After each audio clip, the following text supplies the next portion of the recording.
Hi, folks. Welcome back to the Unbeatable Mind podcast. This is Mark Devine, your host. Thanks so much for joining me today. Super appreciate it. By the way, this podcast is now available on Google Play and Stitcher and SoundCloud.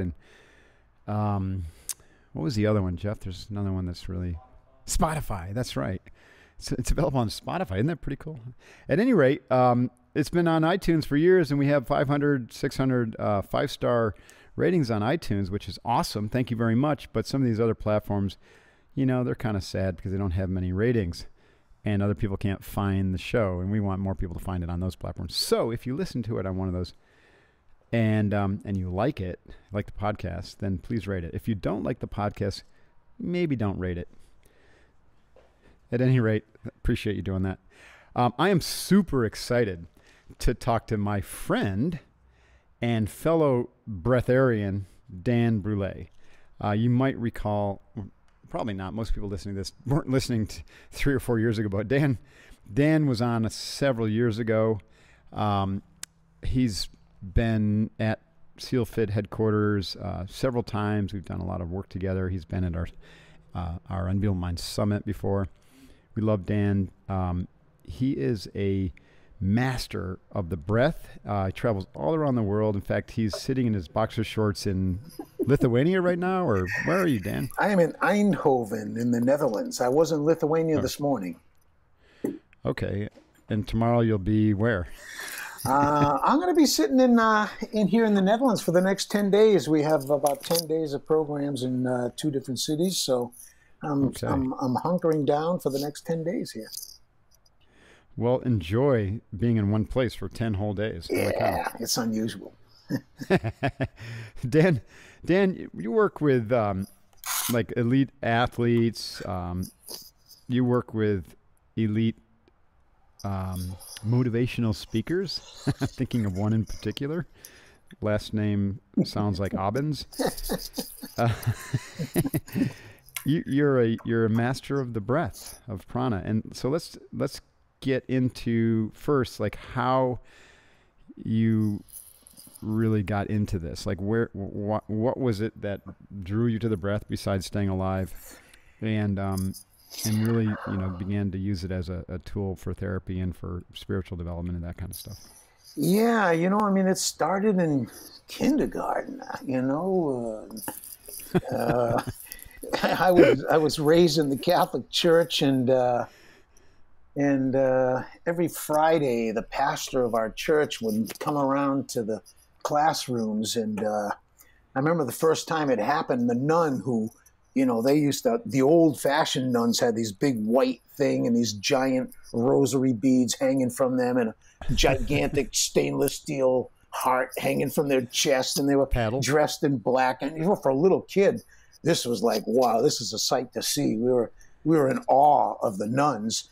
But then the first time the priest came to visit, she sat with the kids. And we were all going, whoa, she's like one of us now. And so this guy must be something. And, he was the pastor, the Monsignor. He had red trim on his robes. He had his Bible had gold around it. And like, wow, very impressive. And he talked about the first book of the Bible in Genesis, and how, God took the dust of the earth and formed the body of man and breathed into the nostrils the breath of life. And I don't know, for a little kid, this was just the coolest thing I had ever heard. I was so excited at the idea that, wow, God is breathing into us. Like, why isn't everybody like excited about this? That's amazing. I mean, most of your peers are just checked out right now. Kindergarten, come on, you're thinking about getting out to the playground, or you're dozing off and you're like, what is this? Hey, when we went to the playground, silly uniform talking about? When we went to the playground, I was organizing breath holding competitions. That was all right. Yeah. Awesome. It's just been a passion and obsession. I tried to escape it a few times, and I had a normal job. But every job I've ever done just kept sticking my nose in the breath, and it wasn't. You were in the Navy too for a little bit, weren't you? Yeah, I did 5 years. I was a corpsman and a deep sea diver, and both requiring a lot of knowledge and awareness of the breath. Yeah, we were mixing gases, doing helium dives, and I was listening as a topside tender. I could hear the guy breathing, and I could tell kind of where he was at, and I could remind him to relax and stuff. And when I was down there, hey, every breath is precious, and Right. I had a couple of near drowning experiences, made me even more passionate about breathing. And my first job was an X-ray technician. And when you take an X-ray, one of the easiest X-rays to take is a chest X-ray. And so when you take a chest X-ray, you tell the person, take in a deep breath, hold it, and then click, you take their picture. And after I had given these same exact instructions to, 30, 40, 50 people, it started to be really obvious that it was like the breath was talking to me. What people thought was a full breath, what they did with their muscles, the effort they used. And I started to notice people's relationship to their breathing. And I was fascinated. And I started to see how personality traits are reflected in our breathing patterns, our personality and tendencies, psychological tendencies, emotional tendencies. The breathing gives that stuff away. And so my whole life, I just got more and more fascinated until I ended up in India and China and tried to, take the good stuff out of all the woo-woo, remove the rituals and the dogma and the guru worship stuff and just take out the pieces of the breath that really work. So what I've done is I kind of westernized a lot of the Eastern breathing stuff. Mm-hmm. Yeah, I've had quite a bit of exposure to that, and you're right, you can get stuck in dogma pretty quickly. So at what point did you begin to see breath as a practice for, psycho-emotional and spiritual development? Was that when you were in the Navy, when you started to have that, or was it when you started to actually study it through the Eastern practices? Yeah, once I got out of the military, I was able to dig more deeply into the parts of it that I really liked, that I found, where my heart was really at with it. But much earlier, it was very obvious to me. I mean, when I first got in the military, and even when I went to diving school, actually, and I didn't think I ended up coming out second in my class. And about 38 of us started and 6 of us finished. And so when I had already, I was really fascinated. I was into it, but I had a moment where I didn't think I was going to make it. I mean, there was one guy, Youngblood, I think his name was, and whenever he showed up for PT in the morning, it was like, we're going to do a lot of running today. I can just see it now. This guy just loved to run. And that particular day, man, I started falling back. And, like negative self-talk is starting to come in. Even if it wasn't verbalized, I was feeling it. And I actually had the thought like, oh, my God, this is like, and a guy, Peter Kane actually came up on the side of me. He slowed down, got on the side of me. He kind of saw that I was really starting to struggle. And he goes, let's breathe together. And wow, okay. So we're running in rhythm and we're breathing together. And I don't know, something just popped in me. And then I hit the zone. I caught up and I was right on Youngblood's heels, man, for the rest of that day. I don't know, some just energy just released. And because I was focusing on my breath and not focusing on anything else. And that showed me like the power and the potential that, when we think we can't make it, you just got to find a way to access that reserve energy that we have it. How do you access it? And for me, the breath was the key, Mm-hmm. Yeah, I agree. There's so much going on there. So let's talk a little bit about, the qualities of the breath and the different ways that it affects us, physiologically, psychologically, emotionally, and spiritually. Yeah. You use the term conscious breathing. What does that mean, conscious breathing? Well, I use it in comparison to breath awareness. Breath awareness is like mindfulness training. you're observing the breath. You know, you're doing what the Buddha did when he became enlightened, right? You're just witnessing the breath, not controlling it, not breathing in any special way.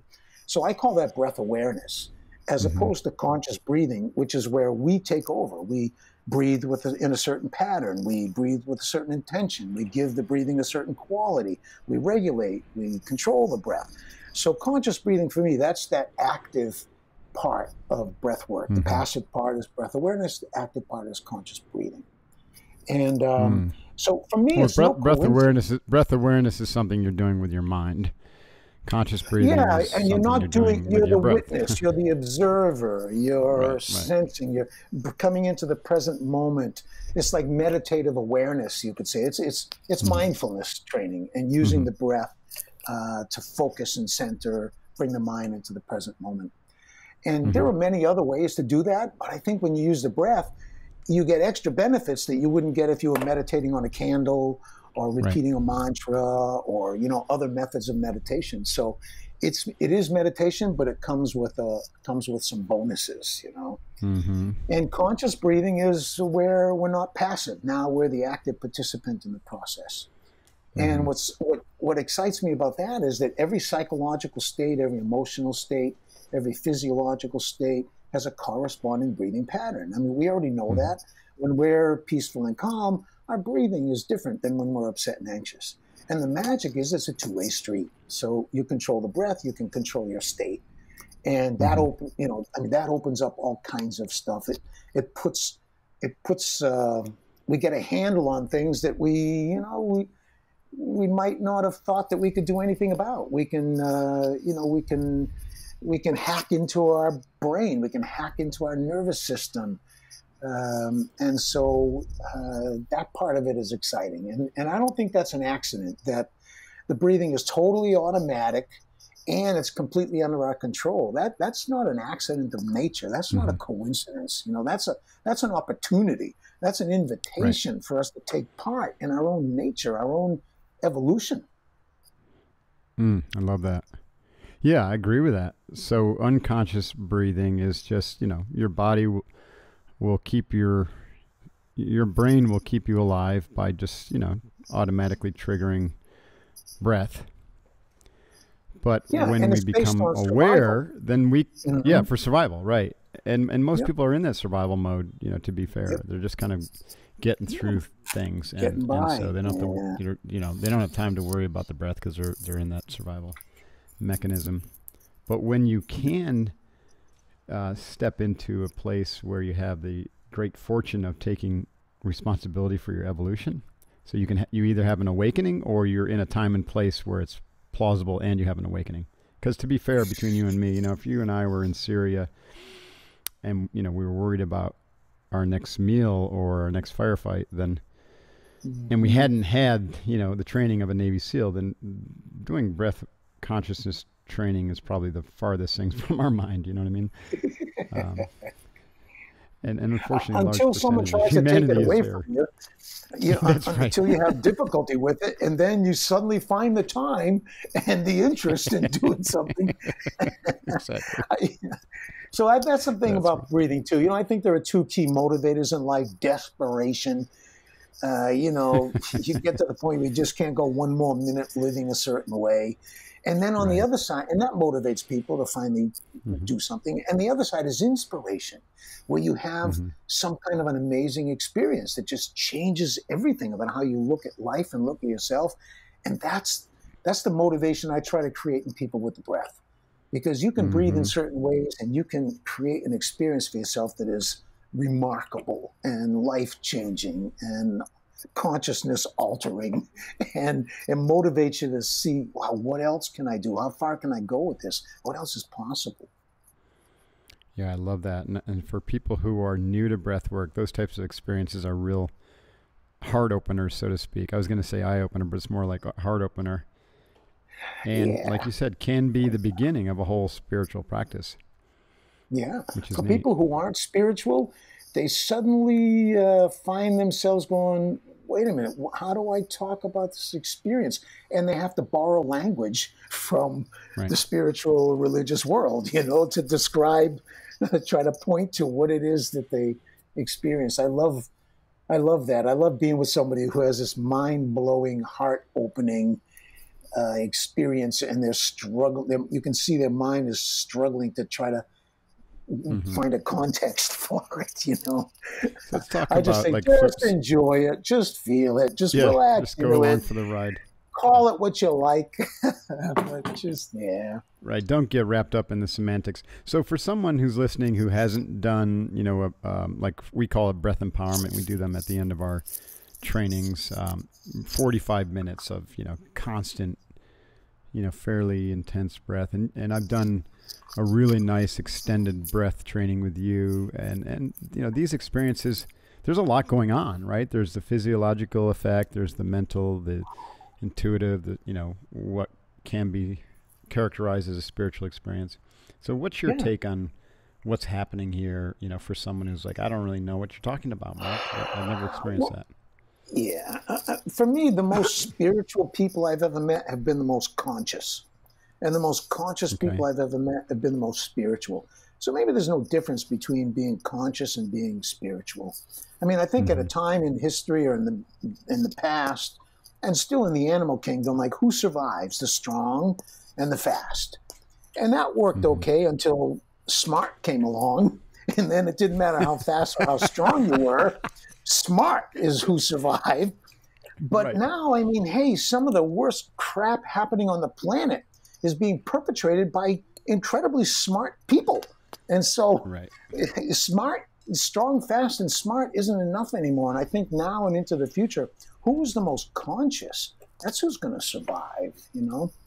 And so I think this work is about raising our consciousness, expanding our consciousness. I don't want to sound like I come from the 60s, but you know, it's kind of that movement of awakening to potential that we have, the next higher level of being. I think every moment in life we have an opportunity to express something higher about ourselves.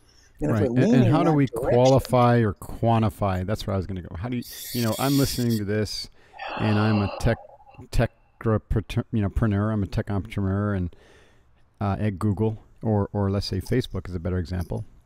And I'm conscious. You know, so how are you going to qualify or quantify that you're more conscious than I am? And I think that, you know, that my tech is, I don't care really what it's doing to the world, because it's their people's responsibility on how they use it. Yeah. Well, I think it's a certain state, you know, and it's like kind of finding your balance. I tell people that you verbalized it quite beautifully for me. I remember in our session in your studio back there at the training center, when you got up, you know, like I was at our session, I remember that particular thing. I was trying to introduce the relaxation element into the exhale. And so control the inhale, but then just let the exhale go. Control the inhale, let the exhale be reflexive. And I remember when you sat up from that session, I'm paraphrasing, but you know, you said, man, I really got it. You said the control is about power and the relaxation is about peace. And that combination of peace and power, I think it makes you the most dangerous guy on the battlefield, right? You're completely energized and charged. You're wide awake and alert, and yet you're perfectly calm and relaxed. That usually we lose one for the other. We trade one for the other. And I think that's the sweet sauce. How do you combine powerful, energized state with a very calm, centered, relaxed state? And when you got both of those pieces, when you don't give up one for the other, and you got them both in play, capacities in us emerge or are able to express, you know.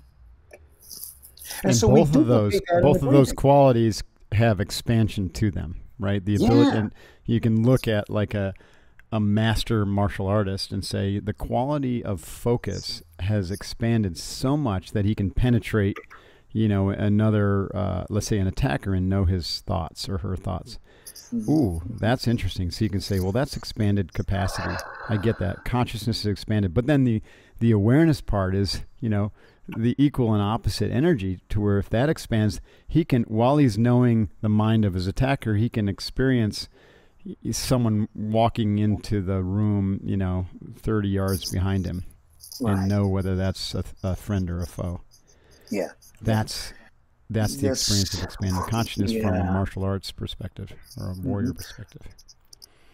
Fascinating. Yeah, there is. And I look at it, that those, I think they call magic eye. It's like a photo, a picture, and it's got these random geometric shapes. But if you focus 2 feet in front of the picture or 2 feet behind it, this 3D image pops up, right? You've seen those? I love those, yeah. Yeah.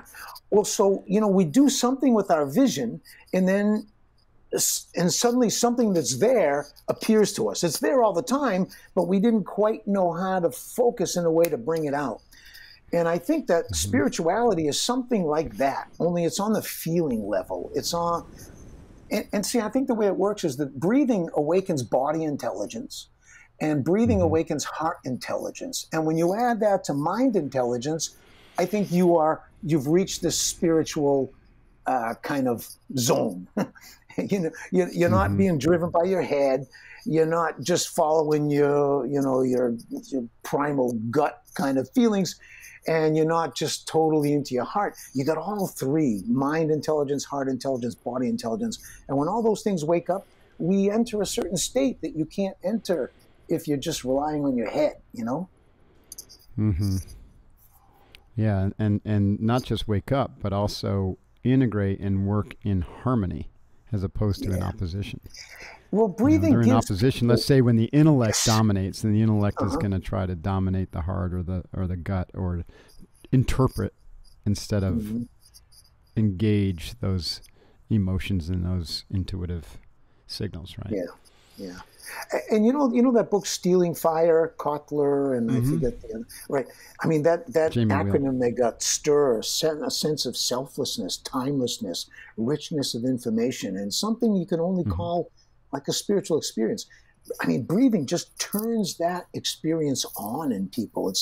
And it happens so quick. It's almost like cheating, So. No, it's our normal state. It's our gift, right?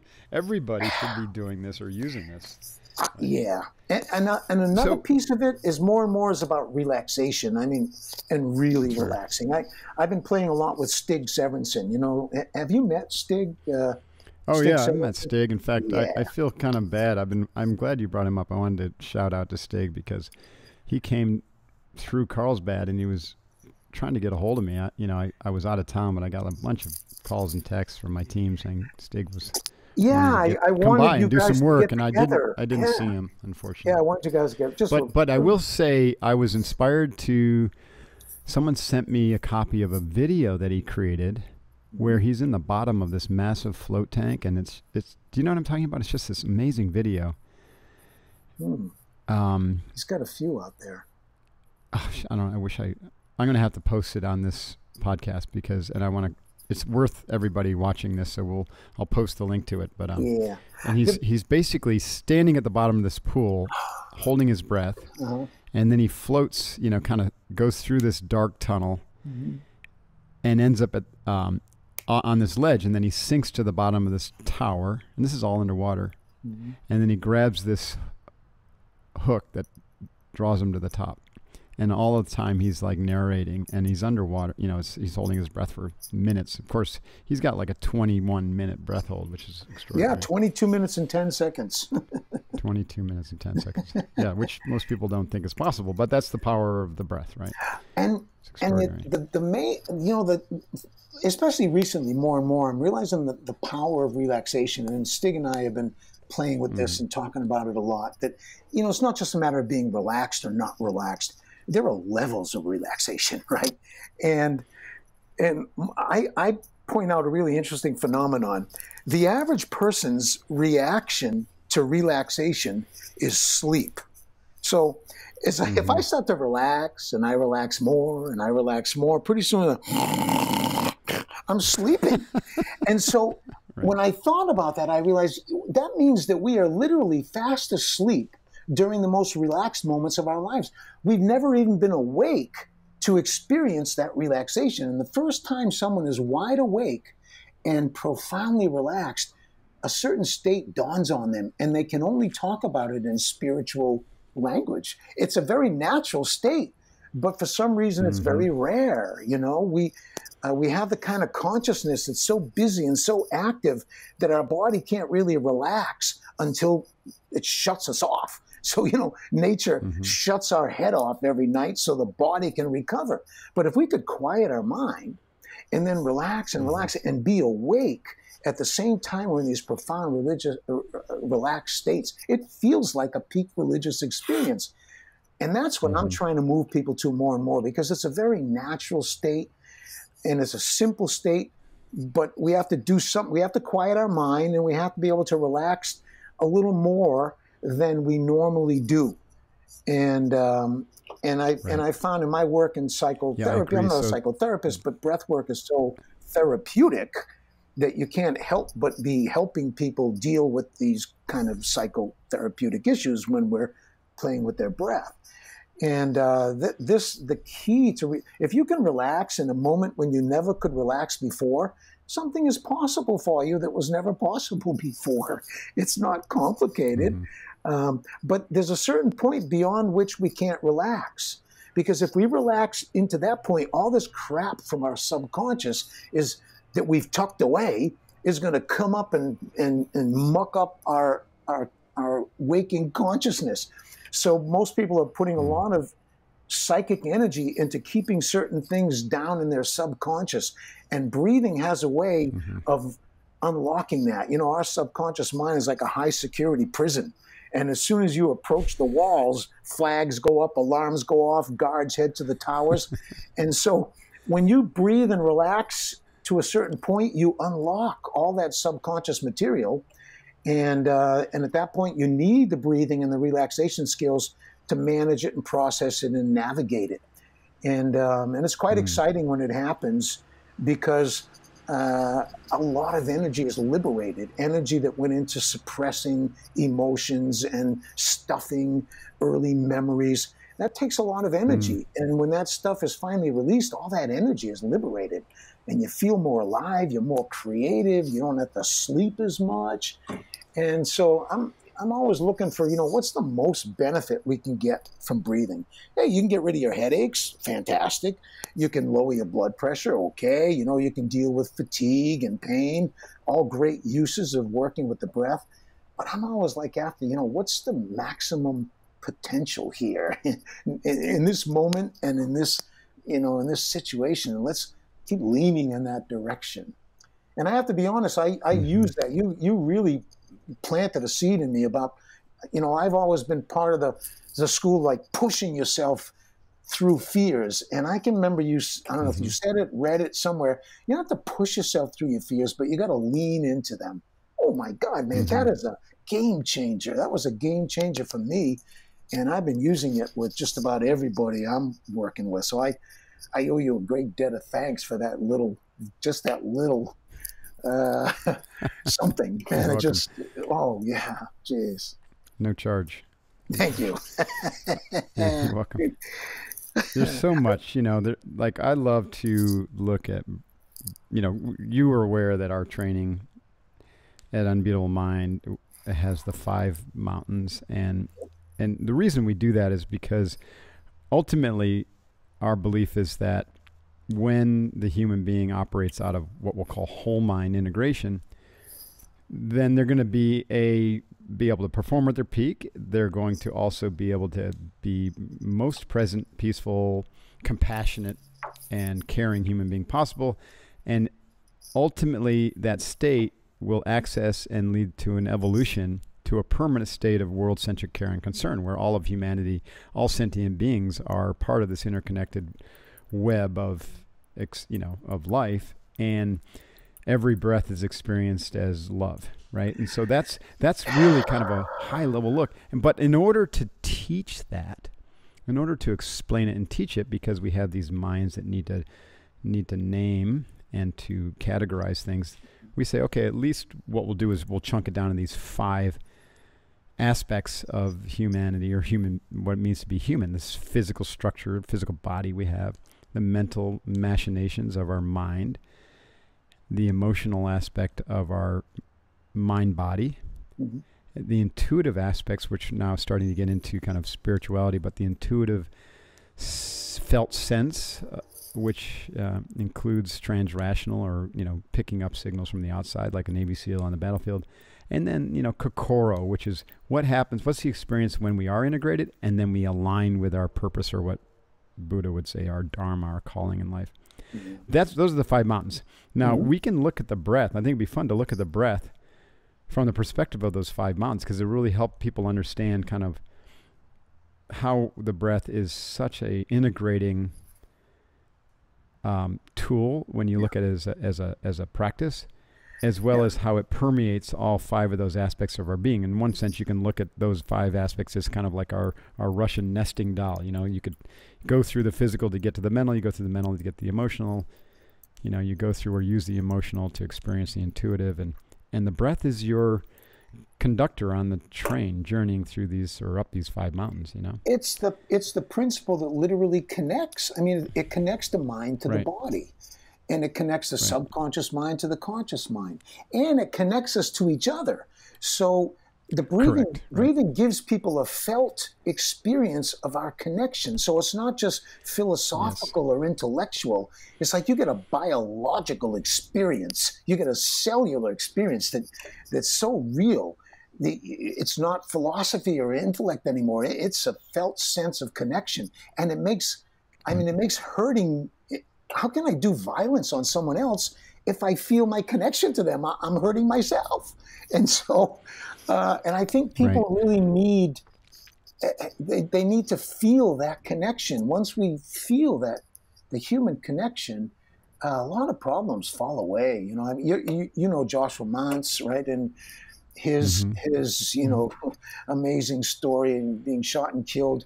And after he survived all the physical part of it, he realized he went 6-7 years never really doing the emotional and spiritual healing of that.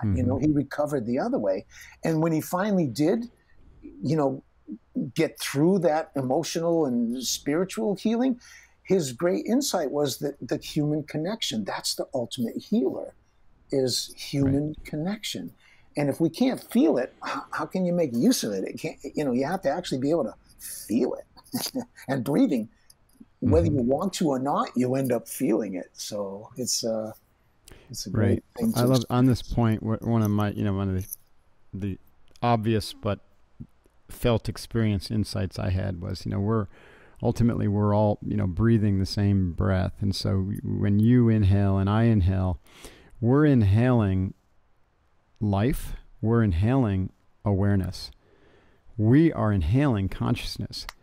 It is our mind and body and emotions that prevent us from experiencing the fullness of awakened awareness, connection, love, right? And so essentially we're in our own way, because with every single breath we have the possibility of experiencing enlightenment. Yeah, to transcend the body-mind system. To transcend every single breath.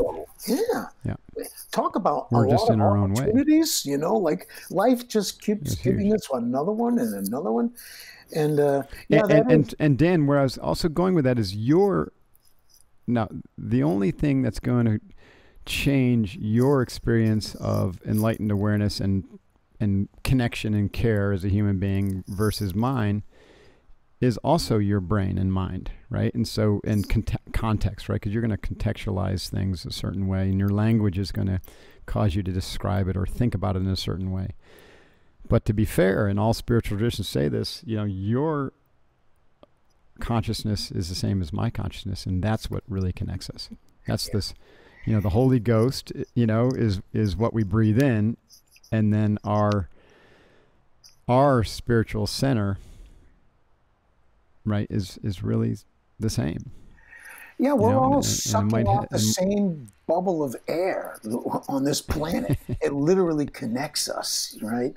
And and it's more than air, to be fair. It is, yeah. There's that, and that's why I think you're right. It's all the body-mind system is the problem. That's what we need to master, get over, navigate. Right. You know, where I look at, you know, every thought, like from a meditative perspective, you know, every thought is a wave in consciousness.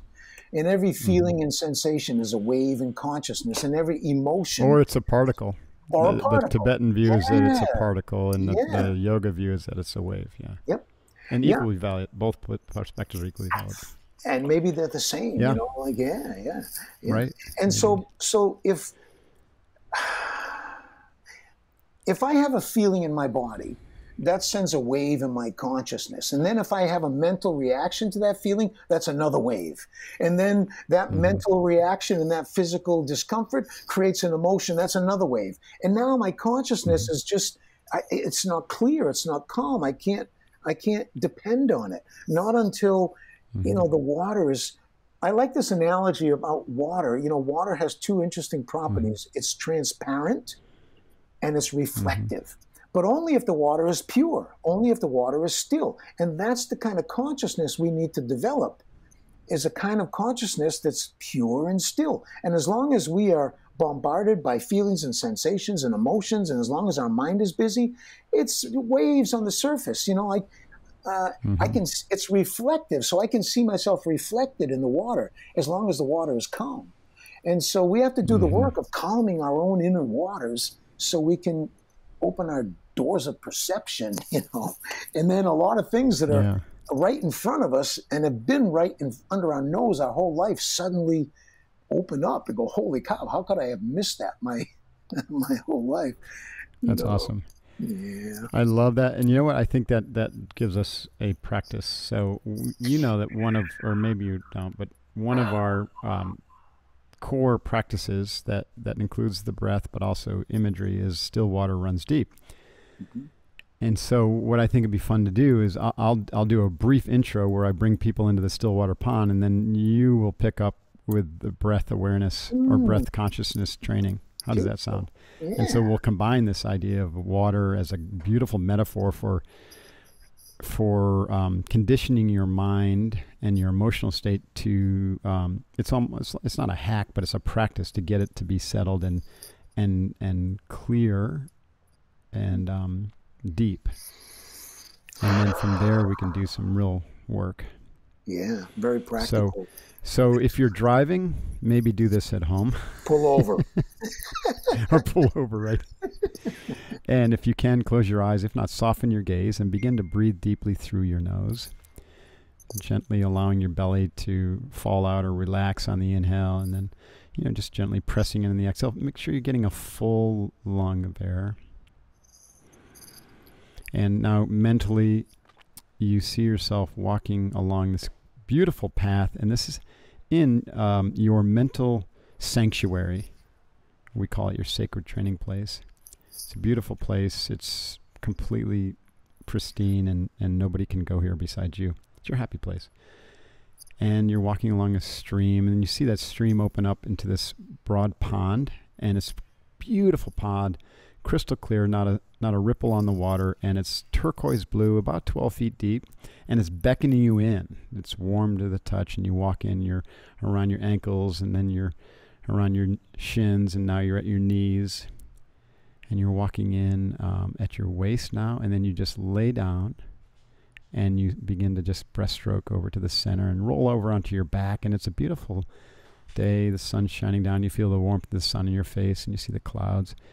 And now, knowing that this is like hyperoxygenated water, or in this training space, you can breathe underneath it, you just allow yourself to sink.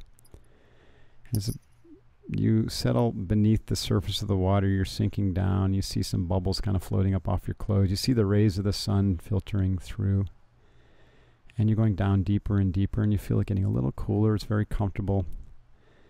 But as you go deeper, your mind is clearing, your emotions are clearing. And what you're experiencing is just this deep stillness. And that's the still water that runs deep. And you settle on the bottom, and you begin to do some conscious breathing.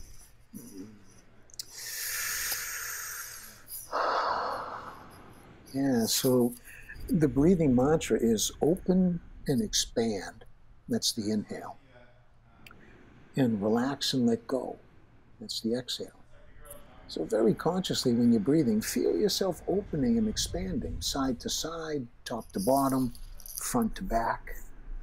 And take your time. When you breathe in, it's like drinking very expensive wine. It's like taking in your favorite scent. You want it to last. You want to linger with it. You want to enjoy it. So don't rush the inhale. And when the breath comes in, it wants to open and stretch us. And so we relax around it. And the breath is a very good dance partner because when we open and expand, the breath fills whatever spaces that we open in ourselves. So we're opening and expanding softly, gently, fully on the inhale. And we're relaxing and letting go. So we snap the exhale loose. We release the exhale. We let it go. We don't control it. We just snap it loose and we relax even more on the exhale. And then try not to disturb that relaxation when you breathe in. Don't use any muscles you don't have to. No sense of urgency, no force, no effort. It's an ease, it's a softening, it's an opening, and it's an expanding, it's an inviting. And the breath fills us. And then you snap it loose and you relax even more. And then you can start to use these exhales to go deeper into yourself, into your source, into your center. There's a place inside of us that's never been touched by anything that has happened in this world. It's impervious to, it can't be influenced, it can't be affected. Even we cannot affect that place in us. And as we breathe and relax, we're moving towards that place. And it's a pure place. It's an original place. It's before all of our shocks or traumas. It's before the names and the labels and the shoulds and the should nots and the musts and the must nots and the us and them. It's just beyond all that. And the more we open and expand, and the more we relax, the more we start taking on the qualities of this space.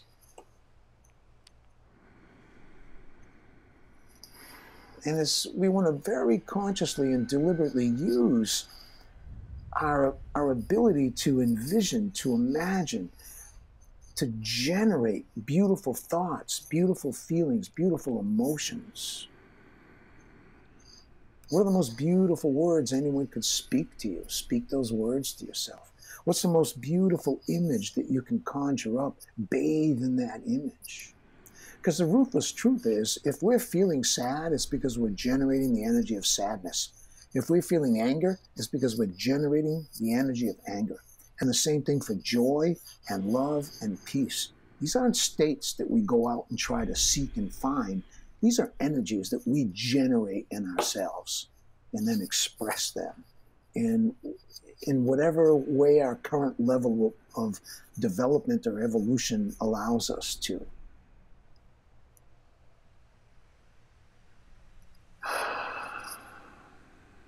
So what's the maximum potential for this moment? What is my higher self? What advice does it have? What do I need to remember?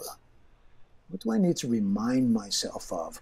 What's really important that we can forget and lose track of in our day-to-day busyness and return to that? It's like drinking from a well.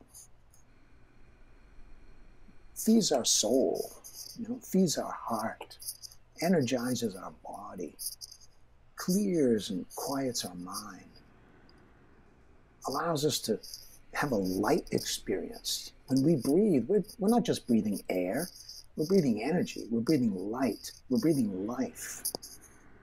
And we should use our childlike imaginations and make that as real an experience as possible. Every breath is a blessing. And if we can remember that, every moment of our life, we're blessed. And you can make every breath a prayer. You attach an intention to the breath, and you breathe that intention. You use the breath to generate If courage is important, you're generating the energy of courage with the inhale. If patience is important, if compassion is important, if love, balance, harmony, if you can give it a name, a label, you hold that in consciousness and then you feed it breath, and it gets more and more alive, more and more real.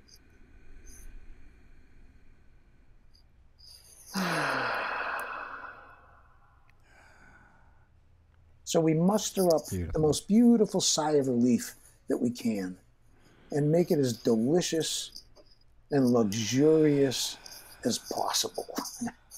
And squeeze all the juice you can out of an exaggerated Shakespearean sigh of relief. You know?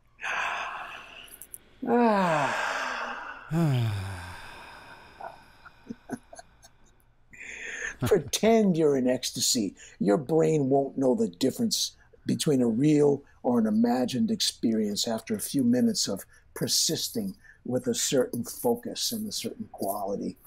We all have the power. We have abilities more than we're expressing. We know that. And what if the breath is a way for us to tap those untapped resources? What if the breath is a way for us to awaken these latent potentials, higher human capacities in us? What if it's that simple?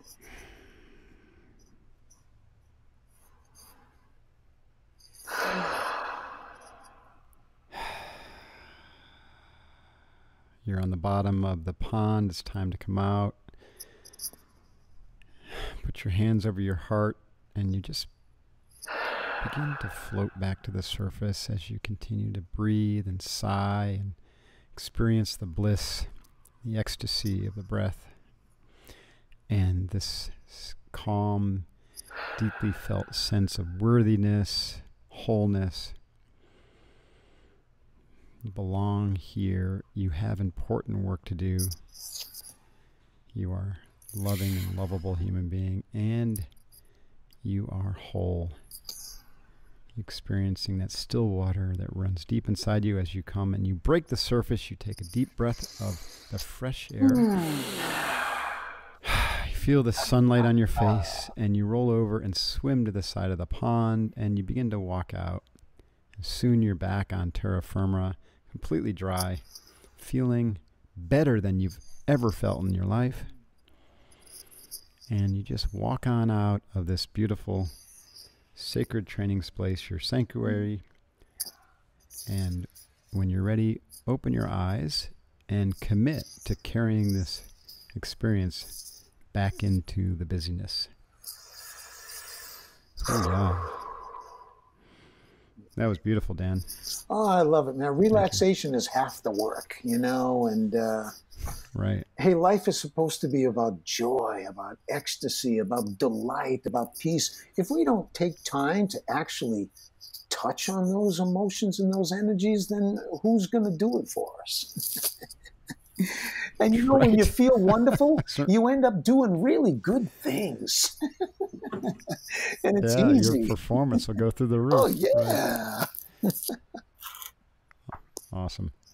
Well, I could do that for another hour, but it'll have to be another podcast, I guess.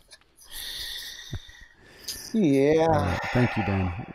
Your book is Just Breathe. Everybody who's listening, and if you enjoyed that experience, go buy Dan's book, Just Breathe. And he's got a website, justbreathethebook.com, where he'll offer you a 21-day breath challenge where you can begin to master the breath.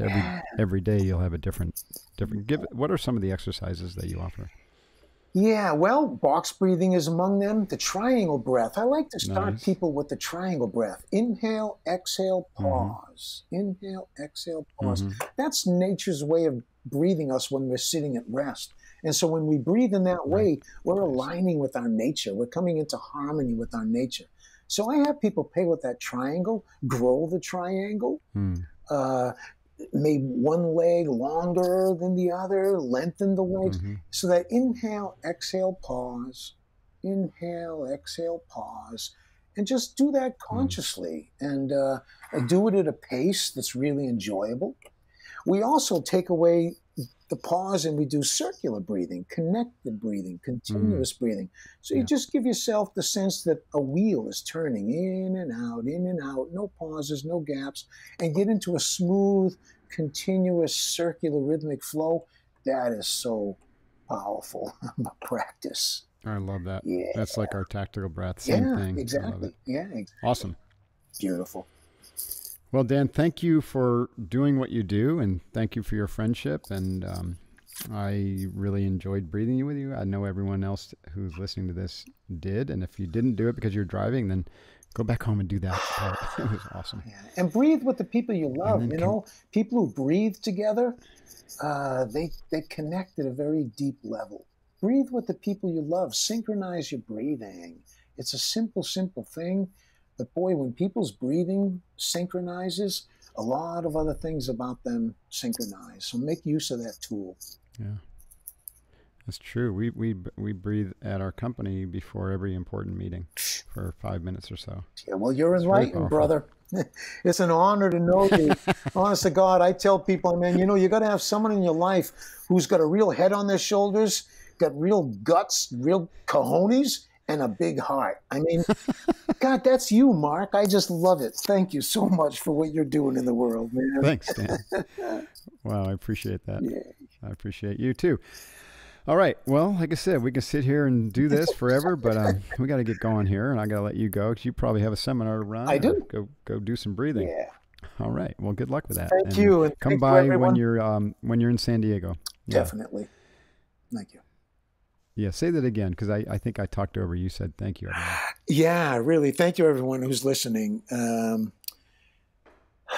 It's not an accident you're here. Practice. Practice. Yeah. Great. Yeah, practice. Don't let the breath rule you and the mind rule you. Practice and take control, and then that's the first step to allowing your whole being to expand and fill up the space that used to be filled with doing stuff. Yeah. All right. All right, brother. Thank you so much. Thanks, Dan. Be well. Stay well. Love you. Thank you. You take care. Love you, God. All right, everyone.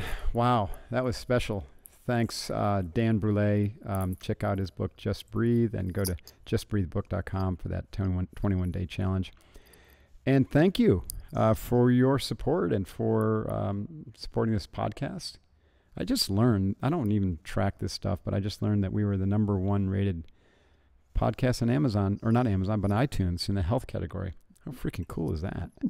And that's because you guys listen, and we have amazing guests like Dan Brulé. So it's humbling. You know, this podcast has been a very humbling and cool experience for me, and I hope it continues to be so for you. So thanks for your support. Stay focused and breathe. See you next time. Divine out. Hooyah. Hey, this is Mark Divine. Thanks very much for watching the Unbeatable Mind podcast on YouTube. You can also find the podcast at iTunes, Stitcher, SoundCloud, Google Play, and unbeatablemind.com/podcast. Be sure to check out the new episode released every week. Hooyah.